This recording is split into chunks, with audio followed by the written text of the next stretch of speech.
Doctor साहब, कौमी assembly में पीका एक्ट में तरमीम का बिल 2025 भी कसरत राय से मंजूर कर लिया गया, एहतजाज भी किया गया काफ़ी इस बिल के हवाले से।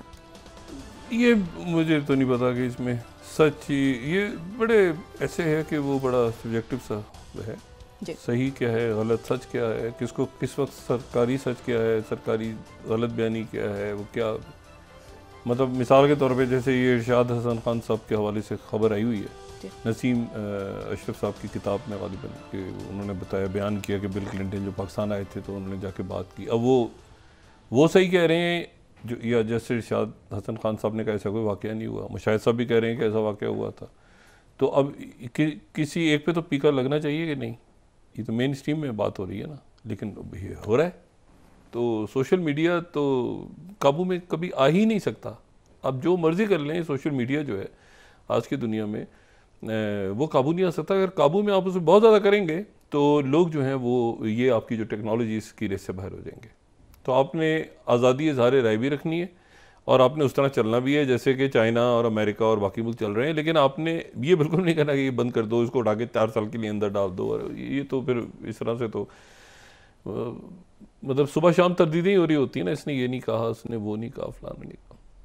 अब मैं किसी से पूछूं कि यार, मैं कहूँ कि यार मेरी फ़ोन पे बात हो रही थी और उस आदमी ने तो कहा था कि इस वक्त दिन है, तो क्या ये खबर गलत होगी?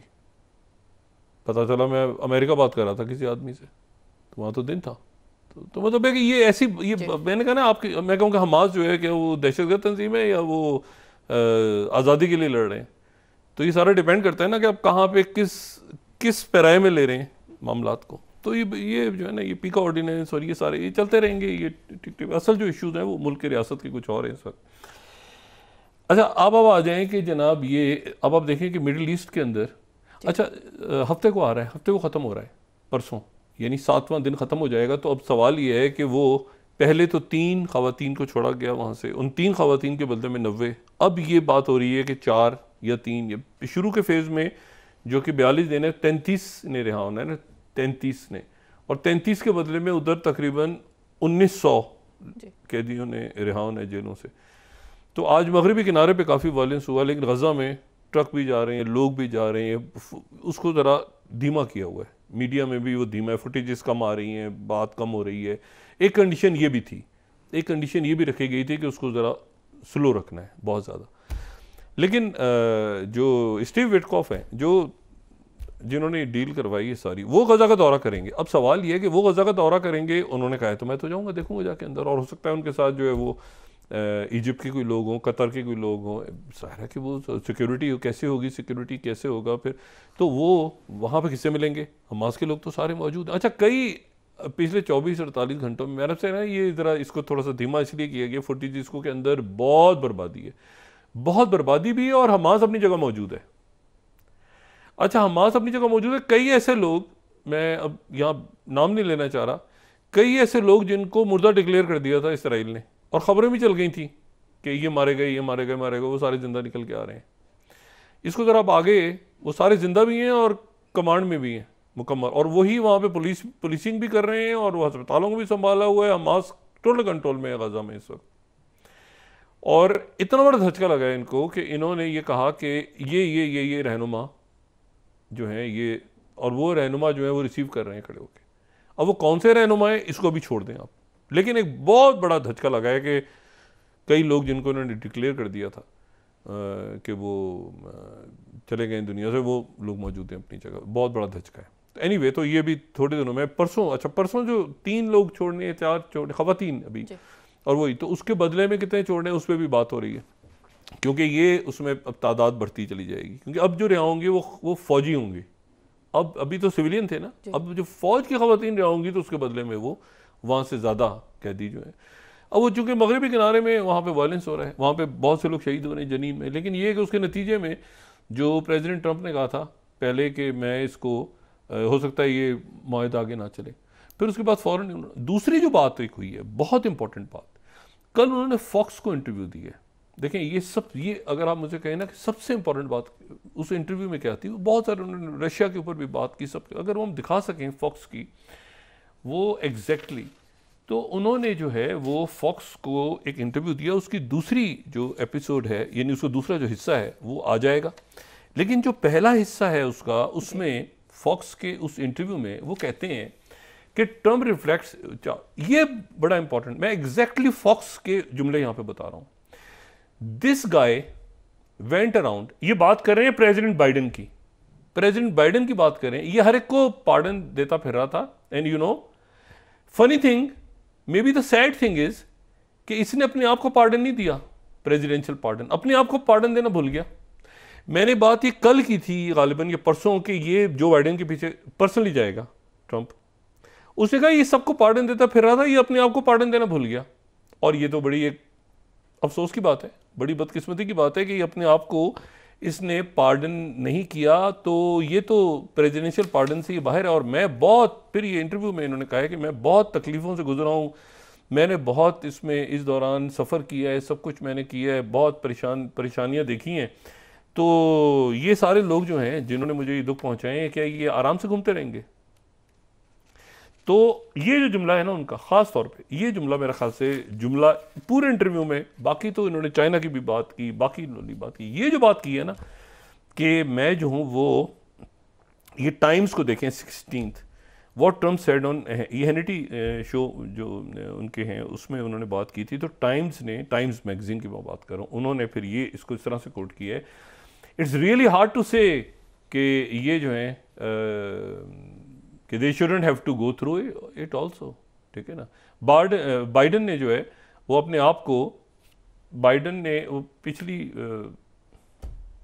ने अपने आप को पार्डन सबलिंग कर दिया और स्पाउसेस को भी कर दिया। और ये कि वो खुद अपने आप को, ट्रम्प सेट के Biden set amazing president for him to follow, और वो अपने आप को नहीं कर सका। और पॉलिटिको ने फिर ये सबसे ये बड़ा इसका इंटरेस्टिंग लगाया कि ट्रम्प सजेस्ट के Biden and those he pardon should be investigated.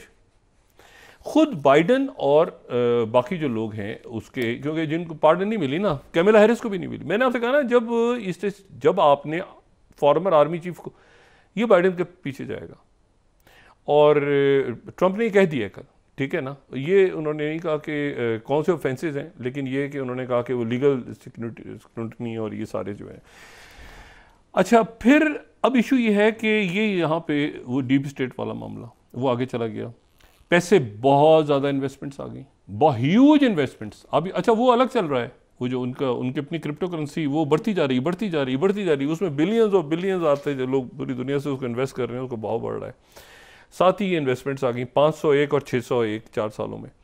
और इसमें जो है वो यूएई तो ऑलरेडी पार्टनर है उसमें, एआई प्रोजेक्ट में यूएई ने तो पहले से इन्वेस्टमेंट की हुई है। ये जो 500 बिलियन का प्रोजेक्ट है, मैंने कल भी बात की थी, MGX जो कंपनी है उसमें, वो तो यूएई का इन्वेस्टमेंट फंड है।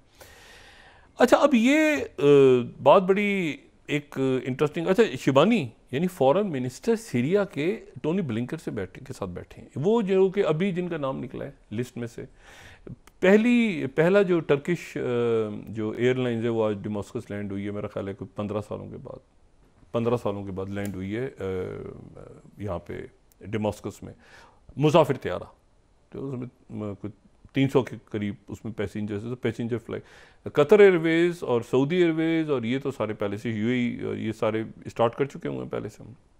लेकिन टर्किश एयरलाइंस आज, टर्की तो पहले से आ रहे थे जहाज, लेकिन पैसेंजर अब बाकायदा शुरू हो गया। तो सीरिया खुला है कहाँ पे? वर्ल्ड इकोनॉमिक फोरम में, टोनी ब्लेयर के साथ पहली एंट्री उनके फॉरेन मिनिस्टर की, शिबानी जो है। अब देखिए मुल्क किस तरह। अच्छा, ईरान जो है, ईरान के वहाँ पर मौजूद थे जो जवाद ज़रीफ़ हैं, और जवाद ज़रीफ़ मौजूद थे वहाँ पे। उन्होंने कहा कि भाई ये तो हमें तो नहीं पता था 7 अक्टूबर का, हमें क्या पता था 7 अक्टूबर 2023 का, हमें नहीं बिल्कुल पता था। अच्छा, और दुनिया ने सुना उनको कि अच्छा आपको नहीं पता था? उन्होंने कहा हमें नहीं पता था। उनकी मुलाकात कतर से हुई, उनके वज़ीर ख़ारजा काबुल अफ़गानिस्तान जा रहे हैं। इधर प्यूटिन तैयारी पकड़ रहे हैं कि यहाँ पे ये जो भी कुछ हो रहा है, देखें अगर आप लैंड मास देखें ना रशिया का, जो मैं पहले भी बात चुका हूँ कि 7 टाइम जोन्स हैं दुनिया का। नक्शा देखें ना, रशिया अब एशिया में आ गया, यूरोप में तो यूरेशिया में है, जहाँ पर भी, मैं तो खैर यूरोप और एशिया को एक ही हमेशा कहता हूँ। एनीवे, तो आप देखें इतने बड़े, अब इतनी एनर्जी, इतने रेयर अर्थ मिनरल्स, इतनी खाली ज़मीन, ये साइबेरिया, वो काज़ाकिस्तान, फलाना, इतनी बड़ी जगह है कि यूरोप जो है, वो ईयू के जो मुल्क हैं, छोटे छोटे मुल्क, ये देख रहे हैं बैठ के कि भाई ये उधर हमें जंगों में घुसा के और नेटो फलाना और टैरिफ हमारे ऊपर, पता नहीं क्या क्या मुसीबतें क्या, तो और हमारी गैस भी गई और ऑयल भी। अच्छा, ये वहाँ पे ऑयल भी है, वहाँ पर गैस भी है, रशिया के पास सस्ती भी है, चीज़ें भी हैं। वो अगर यहाँ पे टैरिफ लगते हैं तो क्या वो दूसरा ब्लॉक बनेगा, वो उधर से लेंगे, ले तो अभी भी नहीं, खामोशी वहीं चुपके चुपके तो आ रहे हैं, रशिया की गैस वैस आ रही है वहाँ पे, तो उसके बगैर तो काम। ये वो अमेरिका के साथ नेटो का फ्यूचर क्या है। यूरोप के अंदर जो राइट विंग की जमातें ट्रम्प के करीब हैं, अब उनसे पूछना शुरू कर दिए उनके लोगों ने कि भाईजान आप हैं तो राइट विंग के बहुत अच्छे, मगर ये ट्रम्प जो टैरिफ लगाएंगे तो सबके ऊपर लगाएंगे ना, हमारे ऊपर भी लगेगा, इन पे भी लगेगा, उन पे भी, सारे वोटर इसमें उनकी ऐसी तैसी फिरी जाएगी। तो आपने क्या बात की ट्रम्प से कि हमारे लिए वो फंस गए कि हम ट्रम्प के साथ तो खाना खा के आ गए हैं, लेकिन जो टैरिफ लगेंगे वो तो सारे मुल्कों पे लगेंगे, तो उसमें हम भी जाएंगे। और हमारी तस्वीरें कि ट्रम्प के साथ बैठे हुए, तो क्या अपने गोलगप्पे खाने गए थे या अपने मुल्क की बात करने गए थे?